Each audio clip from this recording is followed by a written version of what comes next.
पुणे महानगरपालिकेच्या इलेक्शनच्या तिसऱ्या टप्प्यामध्ये आता पोहोचलेले आहेत. तर प्रचार यंत्रणा जी आहे ती थंडावलेली आहे. तर ते आपण पुण्याचे पत्रकार संघटनेचे अध्यक्ष समीरजी देसाई आहेत, त्यांच्याशी आपण बोलूयात. प्रचार कशा प्रकारे चालू होता, काय लेवलला प्रचार गेलेला आहे त्या संदर्भात. समीरजी नमस्कार. नमस्कार. काय वाटतं एकंदरीत पुणे महानगरपालिकेचे इलेक्शन लागलेले आहेत आणि आता ही निवडणुका ज्या आहेत त्या तिसऱ्या टप्प्यामध्ये पोहोचलेल्या आहेत. तर एकंदरीत तिसरा टप्पा संपलाय. एकंदरीत काय चित्र आहे पुण्याचं, सर्व पक्षाचं काय चित्र आहे, कोणाचं पागड जड वाटतंय? प्रचार हा यंदा पुणे शहरात खूपच रंजक असा प्रचार सर्व पक्षांचा झालेला आहे. वेगवेगळ्या प्रकारच्या प्रचार पद्धती राबवल्या गेल्या.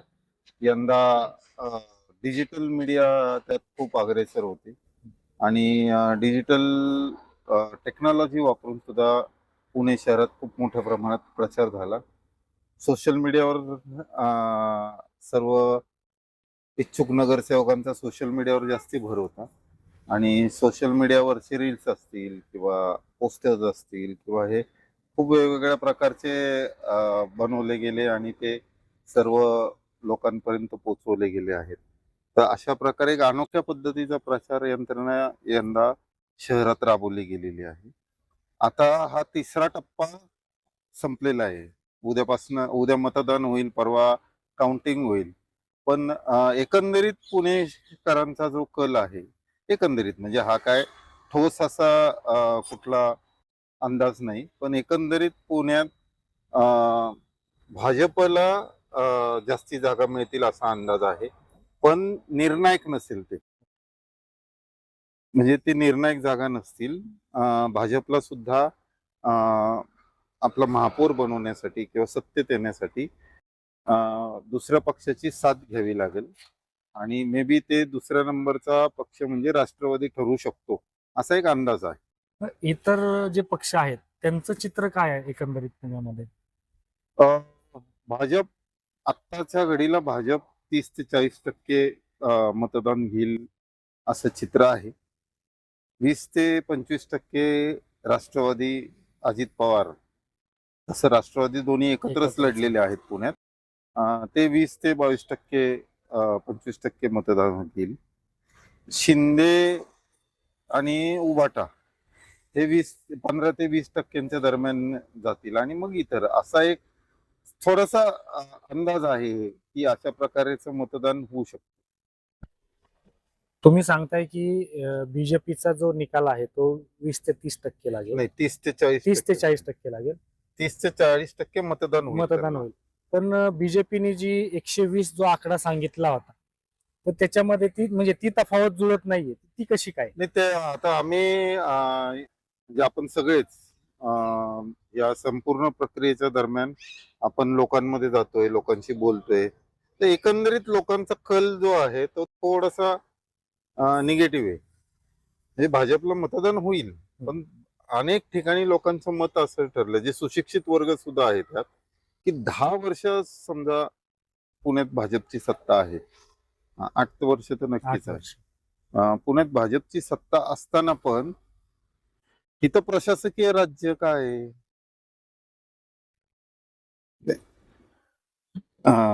राज्यात भाजपची सत्ता आहे, पुण्यात शहरात भाजपची सत्ता आहे, तरी प्रशासकीय राज्य असल्यामुळं पुणेकरांची कामं झालेली नाहीयेत. पुणेकरांमध्ये जे डेव्हलपमेंट दिसायला पाहिजे होतं इथं शहरामध्ये, ते दिसत नाहीये. त्याच्यामुळं पुणेकरांची थोडीशी नाराजी जी आहे ती भाजपला नक्की भावणार आहे. दुसरा मुद्दा हा आहे की जर सत्तेत असूनही प्रश्न सुटत नसतील, हा पुणेकरांनी विचारलेले प्रश्न आहेत. ओके. जर सत्तेत असूनही प्रश्न सुटत नसतील तर पुन्हा संधी का द्यायची? या मुद्द्यांचा भाजपला कुठेतरी थोडासा फटका पडण्याची शक्यता. पण तसं जर पाहिलं तर अजितदादा हे या निवडणुकीसाठी पुण्यामध्ये तळ ठोकून होते. तुम्ही त्यांचाही काउंटिंग आकडा जो पर्सेंटेज आहे तो कमी सांगितला. राष्ट्रवादी बाबत लोकांचा असा कल आहे की तुम्ही केंद्रात पाठिंबा देताय म्हणजे मोदींचा जय जयकार करताय. बरोबर. राज्यात तुम्ही एकत्र सत्तेत आहात अगदी.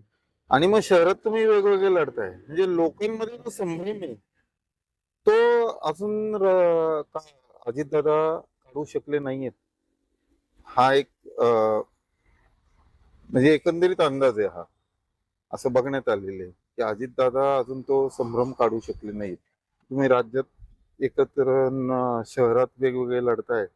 लोक कन्फ्युज आहेत राष्ट्रवादीबाबत. दुसरा मुद्दा की जर तुम्ही विकास म्हणताय,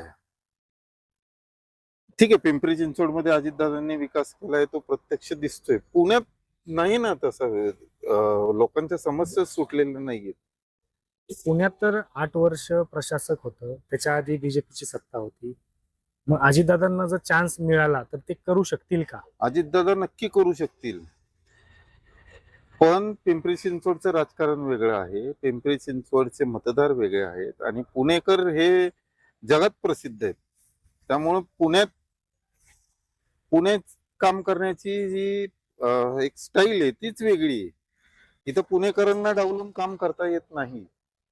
आपला मनमानी कारभार तेवढ्या प्रमाणात करता येत नाही जेवढ्यात अजितदादांना सवय. त्याच्यामुळं अजितदादा काम नक्कीच करू शकतील. सगळीकडे पिंपरी चिंचवड सारखं शहर नक्कीच होऊ शकेल, पण त्याला पुण्यात थोडेसे मर्यादा आहेत. तुम्ही इतर पक्षांचं सांगितलं, म्हणजे काँग्रेसचं जर पाहिलं गेलं तर काँग्रेस हे पुण्याचा बालेकिल्ला म्हटलं जातं. तर काँग्रेसबद्दल तुमची काय मत आहे? एकंदरीत ज्या वेळेला पुण्यात सुरेश कलमाडींचं सगळं सत्ता होती तेव्हा काँग्रेसची सत्ता महापालिकेत पण होती. तेव्हा विकास कामं होत होती, असं नाही की होत नव्हती, चांगल्यापैकी होत होती.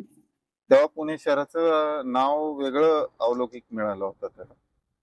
जसं कलमाडी बॅकफुटवर गेले होते आणि बीजेपीने सत्ता आली तेव्हापासून काँग्रेसला जी गळती लागली ती काँग्रेसने परत पुण्यात चांगली कामगिरी दाखवू शकली नाहीये.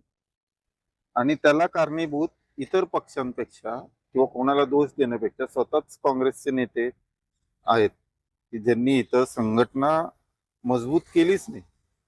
मग ते संघटनच विस्कळीत असल्यामुळं तो फटका काँग्रेसला पुणे शहरात यंदाही बसणार आहे.